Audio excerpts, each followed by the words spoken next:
everyone, it's Saturday afternoon, but probably by the time you see this, it'll be Monday or Tuesday. So I hope you had a good weekend and you're ready to start a new lesson. So today we're going to be looking at what are called sum and difference identities. So you will need your note sheet, the worksheet, and also the unit circle, which I attached to lesson 1. So if you haven't printed all that off yet, please go back and do so before we begin. So let's go ahead and get to it.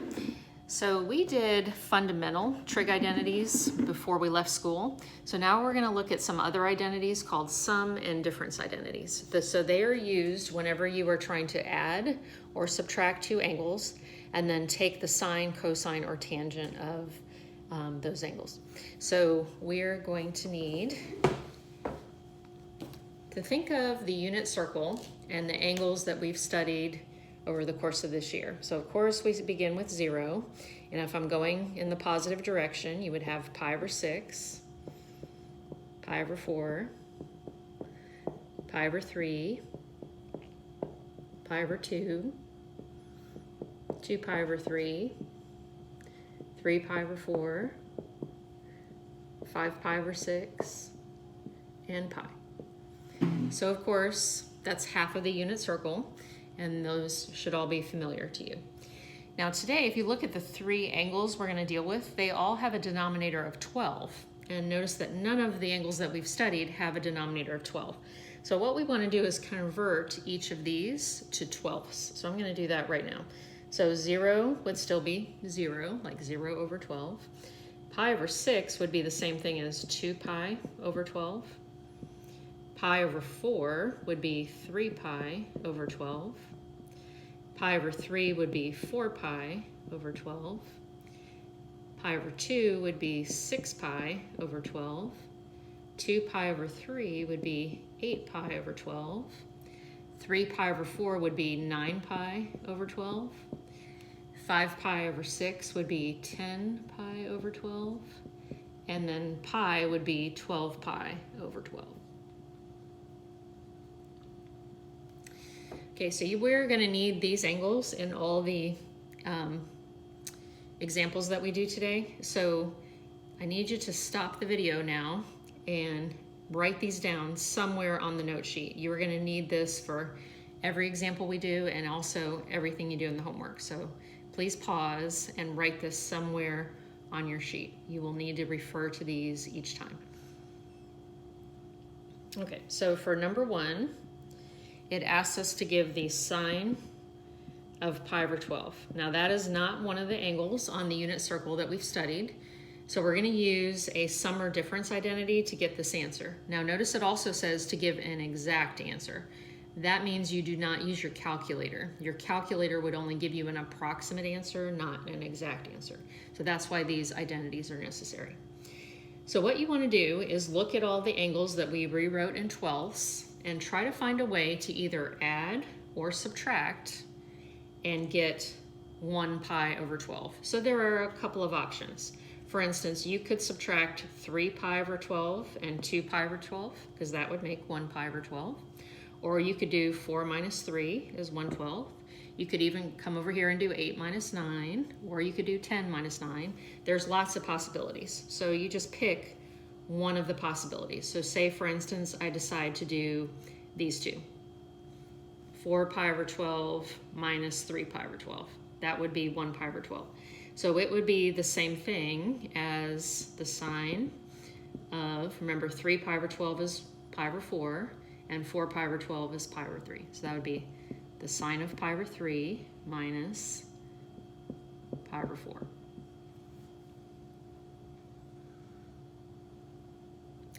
So now we are going to use one of the identities at the top of the sheet.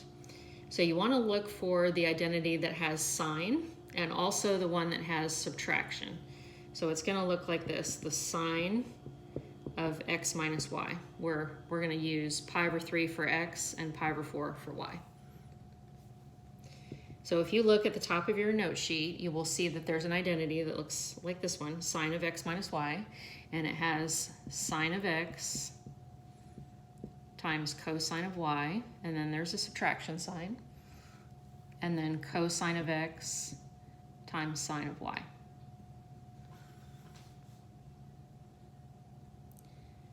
So now we are going to plug these numbers in. So for every place I see an x, I'm going to put in pi over 3. And for everywhere I see a y, I'm going to put in pi over 4. So that would be the sine of pi over 3 times the cosine of pi over 4, and then the cosine of pi over 3 times the sine of pi over 4. Oops, sorry for the movement there. Okay, so I ran out of board space pretty quickly, so I'm going to need to erase that. So stop and catch up because this is going to be gone in just a second.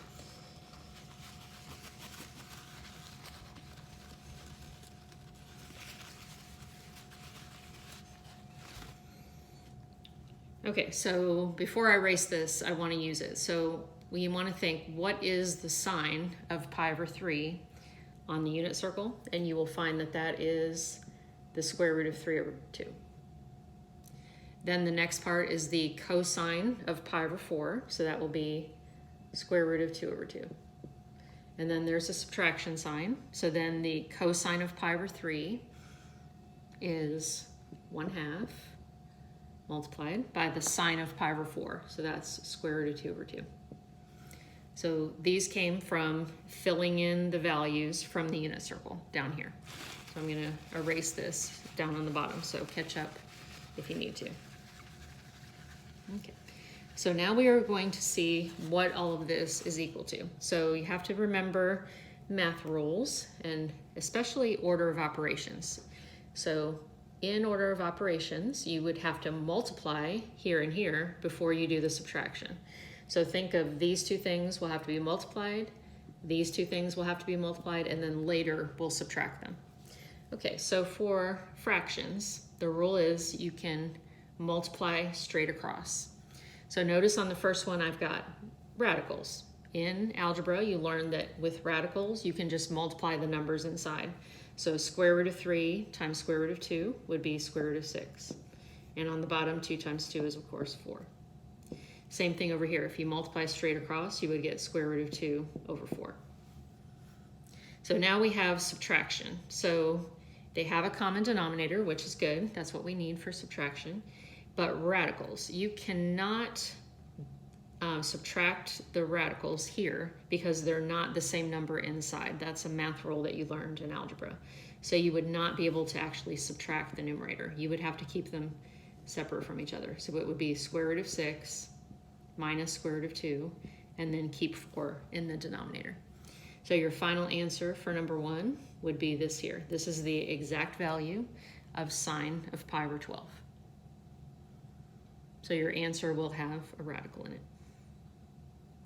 Okay, so that was number 1. So for number 2, this is a tangent question. So you'll have to refer to the 2 tangent identities that are at the top of the page. And we're trying to find a way to make the tangent of 5 pi over 12. So remember at the very beginning where you wrote down all the possibilities of the angles in twelfths, you want to find a way to either add or subtract and get 5/12.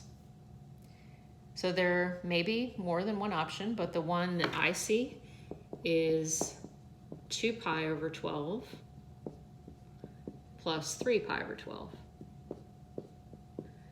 Together, that would make 5 pi over 12. Now keep in mind that 2 pi over 12 was really pi over 6, and 3 pi over 12 was really pi over 4.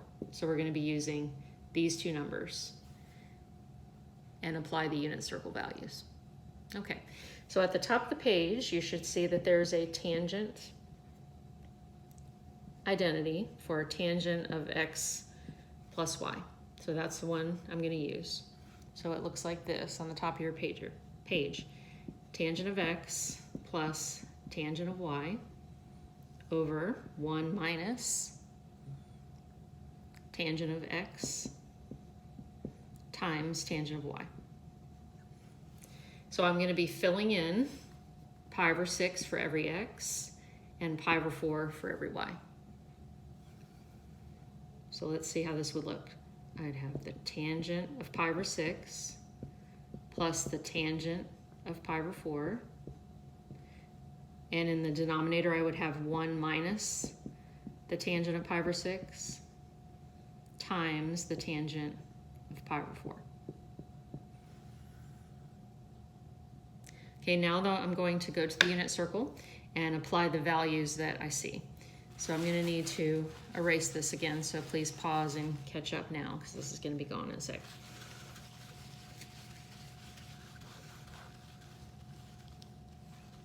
Okay, so before I erase the bottom, I'm going to use it right now to fill in the values. So the tangent of pi over 6 is square root of 3 over 3. The tangent of pi over 4 is 1. And in the denominator, it's 1 minus the tangent of pi over 6, square root of 3 over 3, times the tangent of pi over 4, 1. Okay. So this is what we'll have to work on. So again, you won't be able to use a calculator because you won't get an exact value. So we're going to need to think of order of operations and rules for fractions and radicals. Okay, so in the numerator, we have to add these two things together, and notice that one is a fraction and one is not. So if there's a fraction, you have to get a common denominator. So I can leave the first one the same, square root of 3 over 3, but I'm going to need to have a common denominator with the 1. So instead of 1, I'm going to use 3 over 3. And I'll simplify that in a minute, but for now, let's go to the bottom. So in the denominator, I've got a subtraction sign and I have a multiplication sign. Order of operations says you do multiplication first. So you'd want to multiply these two before subtracting 1. So this will be, okay, it's the square root of 3 over 3 times 1. So that's square root of 3 over 3. But I'm going to need to get a common denominator. So just like I did in the numerator, I'm going to change that 1 to 3 over 3. So it will be 3 over 3 minus square root of 3 over 3.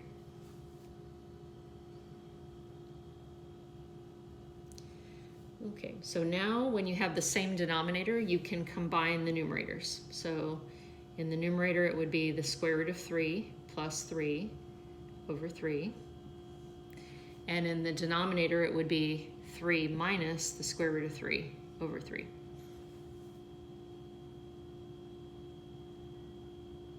Now this is considered to be a complex fraction, so you would need to simplify this further.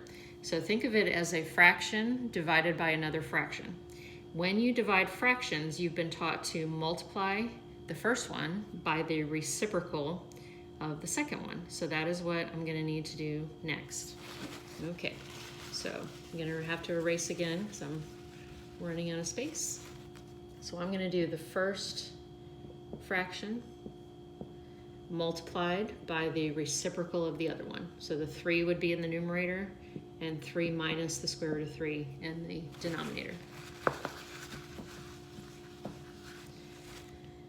Okay, so for simplifying this, the 3's that are diagonal from each other, like this one and this one, will cancel out. So those two are gone. But you cannot cancel that 3 and that 3 because of the addition and subtraction. So you cannot cancel over addition and subtraction, only if it's multiplication. So do not simplify or try to cancel anything else. So I'm left with the square root of 3 plus 3 on the top, and on the bottom I've got 3 minus the square root of 3. Okay, so we're getting closer, but we're still not to our final answer because this is not considered simplified. So in algebra, you learn that you can never leave a radical in the denominator of a fraction. You have to rationalize. Now this one is a little bit different to rationalize than what you're used to, and I know you learned this in algebra, but it's something you probably forgot about. You have to use what is called a conjugate. So see how this is a subtraction sign? Over here, you're going to change it to addition. So that subtraction is now addition over here. And we're going to multiply the top and the bottom by that same thing. So you're going to have 3 plus the square root of 3 on top. So it's multiplication by the conjugate. The conjugate is when you change the sign from here to here. Okay, so we're going to be multiplying these two things. So the way that you learned in the past is to do FOIL. So we're going to do FOIL on this and see what we get. So first, outside, inside, last. So if I were to do the first part, it would be 3 square root of 3. If I were to do the outside, you would multiply the 3, so that would be square root of 9. On the inside, you would multiply the 3's, and that would be 9. And when you do the last, it would be 3 square root of 3. Now I'm also going to do FOIL on the denominator too. So I'm going to FOIL this and this. So the first part would be 9. The outside would be 3 square root of 3. The inside would be negative 3 square root of 3. And the last would be negative square root of 9. Remember, you can pause and catch up if you need to. Okay, so a few things can be simplified or combined. So first of all, you'll notice that the square root of 9 is a perfect square, so that's really 3. So 3 plus 9 would be 12. Then these two radicals can be added, so it's square root of 3, or 3 square root of 3 plus 3 square root of 3 is the same thing as 6 square root of 3. You don't change the radical inside, you just add the numbers outside. Then look at the denominator. So again, here's a perfect square. So the negative square root of 9 would be negative 3. So this 9 back here can combine with that negative 3. So 6 minus 3 would be 6. And these two radicals would end up canceling because one is positive 3 square root of 3 and one is negative 3 square root of 3. So those would be gone. So you would just have a 6 on the bottom. Okay, so then reducing. You are allowed to reduce if every number except for the one inside the radical can be divided by the same thing. So notice that everything can be divided by 6. So 12 divided by 6 would be 2. 6 divided by 6 would be 1. We just don't need to write it. And then we would still have the square root of 3. So do not change what is inside of the radical. Okay, so their final answer for number 2 is 2 plus square root of 3. Now I know that was a lot for one problem, so you may need to go back and listen to this part again if you got lost, because that was a lot of steps, and I understand that, and I'm sorry, but that's what we would be doing in class too if we were together. So the thing is, the nice thing is that you can watch this video again, or at least watch this problem again if you get stuck. Okay, so final answer for number 2, 2 plus square root of 3.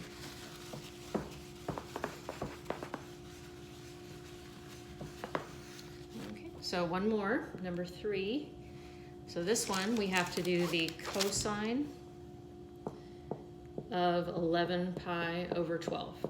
So you will need to refer to the list of angles that I gave you at the beginning and see if you can find a way to add or subtract and get 11 pi over 12. So there may be more than one option, and you can pick whatever would work. So something that I'm seeing is that I could add 3 pi over 12 with 8 pi over 12. Because together that would make 11 pi over 12. So remember that 3 pi over 12 is pi over 4. And 8 pi over 12 would be 2 pi over 3. So I'm going to be adding these two angles together. We're going to use pi over 4 as x and 2 pi over 3 as y. So you want to look at the identities at the top of the sheet, and we're going to be looking for the one that says cosine and then x plus y. So there are several to look at up top, but the one that we need is cosine of x times cosine of y, and then a subtraction sign, and then sine of x times sine of y.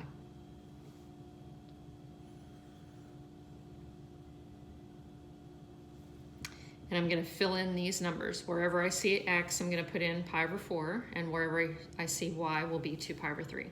So it will be the cosine of pi over 4 times the cosine of 2 pi over 3 minus the sine of pi over 4 times the sine of 2 pi over 3. We're having to reach way over there. Okay, I hope you can see that. Now I'm going to go back and look at the unit circle and fill in the values. So the cosine of pi over 4 is square root of 2 over 2. The cosine of 2 pi over 3 is -1/2. Then there's a subtraction sign. The sine of pi over 4 is square root of 2 over 2. And the sine of 2 pi over 3 is square root of 3 over 2. So this is what we need to work on. Now keep in mind order of operations always. So we're going to need to multiply these two and multiply these two before we do the subtraction later on. Okay, so multiplying with fractions is you go straight across. So this one would be negative square root of 2 over 4. Keep the subtraction sign. And for this one, you multiply the radicals, so it would be square root of 6 over 4.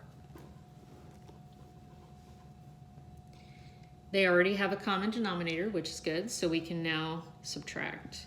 So you would not be able to subtract the numbers inside of the radical, so we'll keep those separate. So you would have negative square root of 2 minus the square root of 6, and then keep the denominator the same, 4.